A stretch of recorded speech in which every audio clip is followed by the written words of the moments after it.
Well, ever since I was a kid, I've always been fascinated at how we are able to build buildings, bridges that span distances which are beyond your imagination. How engineers defy gravity to build very, very tall structures. I've always been amazed with that, and I thought that was something which I want to look into deeply. And when I entered the Faculty of Engineering, I did a bit of research, and I thought this is the field I want to go in because I thought this is the kind of area that I'd be interested in.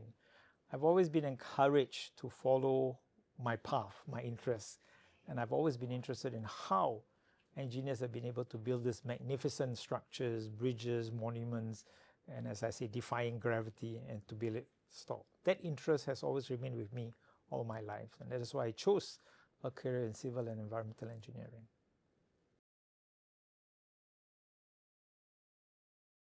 Well, after I graduated, I started working as a structural engineer in a multinational company here in Singapore. I was fortunate to essentially develop a mentor-mentee relationship with my chief engineer then, Mr. Nasim Shazad.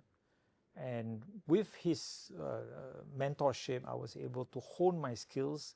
I became a better engineer because he also stretched me and gave me many opportunities. I thought that was a moment where I realized that this is the kind of things that I want to do. And with his guidance, I was able to become a better structural engineer. So those are the kinds of moments that you reflect back, that you meet somebody who's actually a giant in himself, being a chief engineer of a multinational company, and he was able to take me under his wings, give me the guidance that I needed, but at the same time I was able to fly with the extra wings that he gave me, and I was doing quite well in the company then. So I would remember that as one of the memorable moments in my life as a practicing structural engineer. You know, I met many great lecturers, but there was one lecturer that will leave an impression in your life, which is the late Professor Lee Seng Lip. He taught very few classes, but the classes he taught were basically on structural analysis, and it was a joy to attend his class.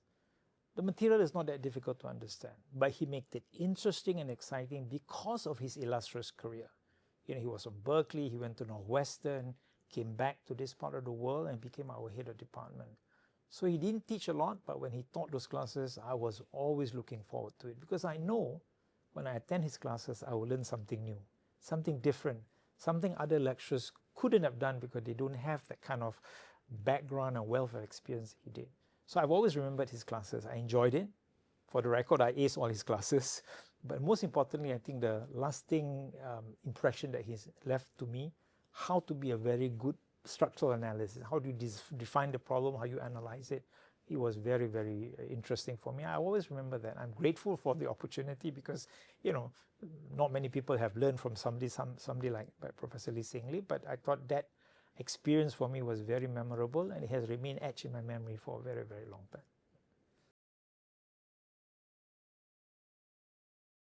I can recall two experiences which comes to mind. One interesting, one not so interesting, but they have their own value in itself. I was part of the team that was responsible for designing the OUB Center. Now it's called UOB, right? It's a very big building, massive structure, and our Melbourne office was also taking the lead, but the Singapore office was part of that team. So I remember one particular discussion we had with my chief engineer, the architects, and the owners. The architect then, Kenzo Tange, the great Japanese architect, and part of the building was to have these columns which was 5-story tall. No braces, no nothing, right?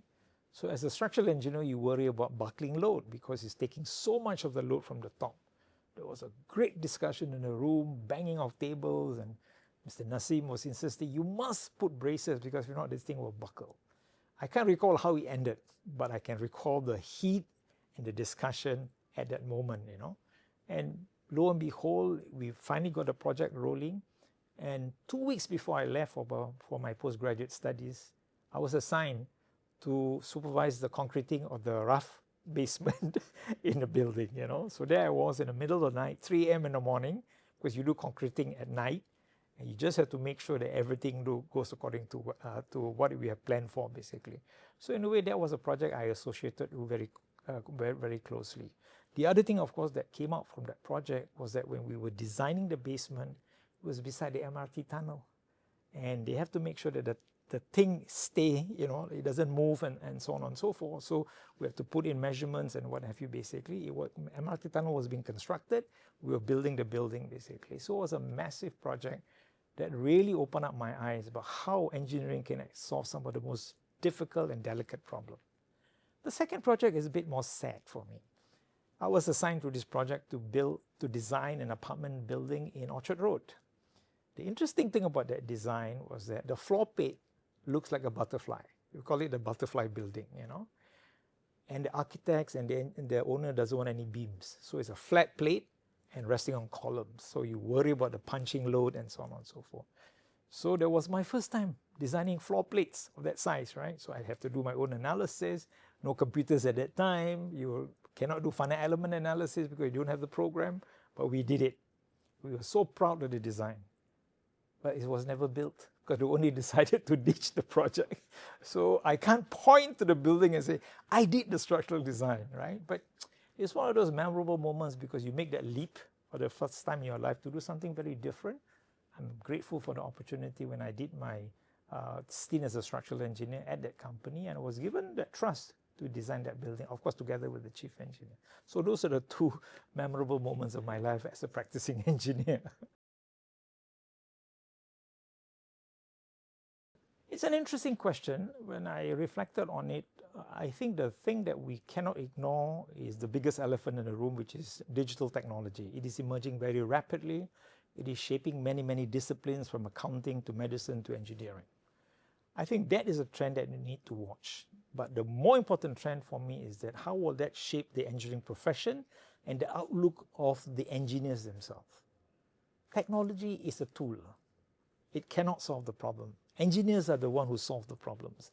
It is how you understand the problem, define the problem, and see how the technology is being used. Take, for example, you're trying to design a foundation for a building. You need to know the geotechnical properties of the soil. You need to know whether it can carry this type of load or that type of load.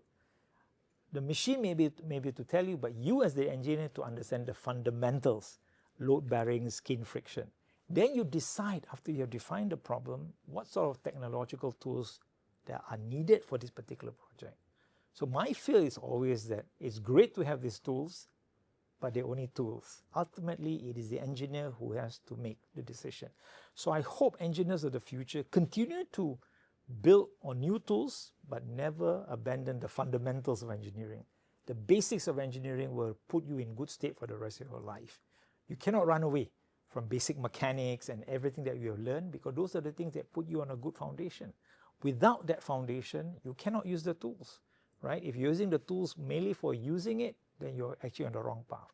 But if you understand the fundamentals of the problem, what is needed, then when you look for the tools, you look with the tools, your eyes open, and a keen awareness that those tools can only help you to design the building better rather than the other way around.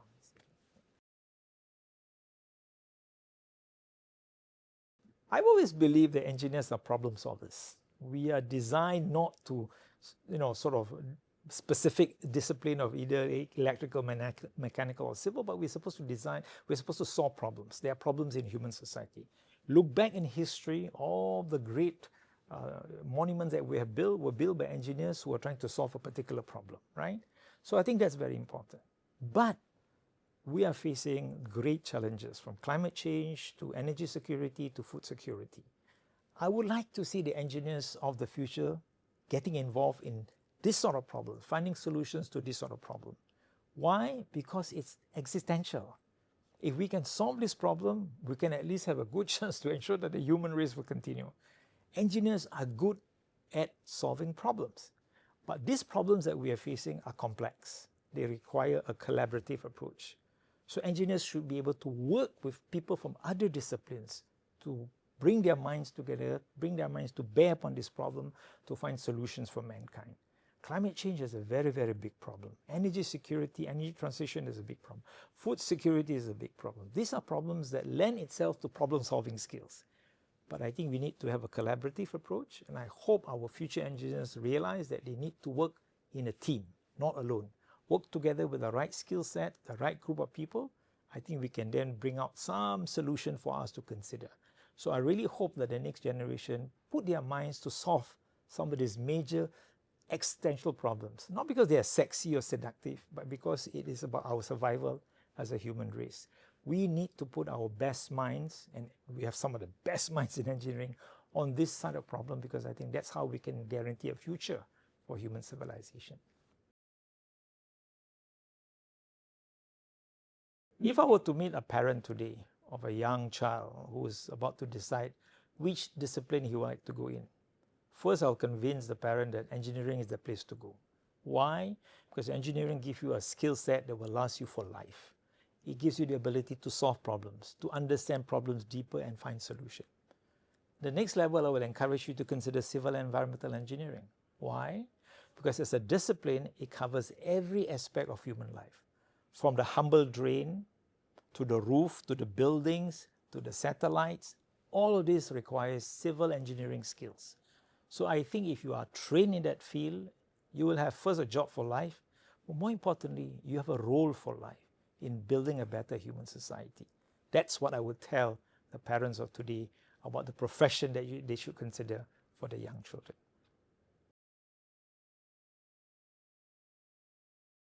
Hi, on this special occasion, the 70th anniversary of the Civil and Environmental Engineering faculty here in NUS, may I extend my best wishes to the university, to the faculty, for many, many more good years. We have remained relevant for the last 70 years, and I think we'll continue to be relevant for the next 70, even 100 years. We can only do so by reinventing ourselves, by ensuring that the students that come to our halls are equipped with the best skills possible to go out and solve major problems that we are facing. All the best, and I'm confident that we can achieve our goal to be the place for all of young students who want to be. Thank you.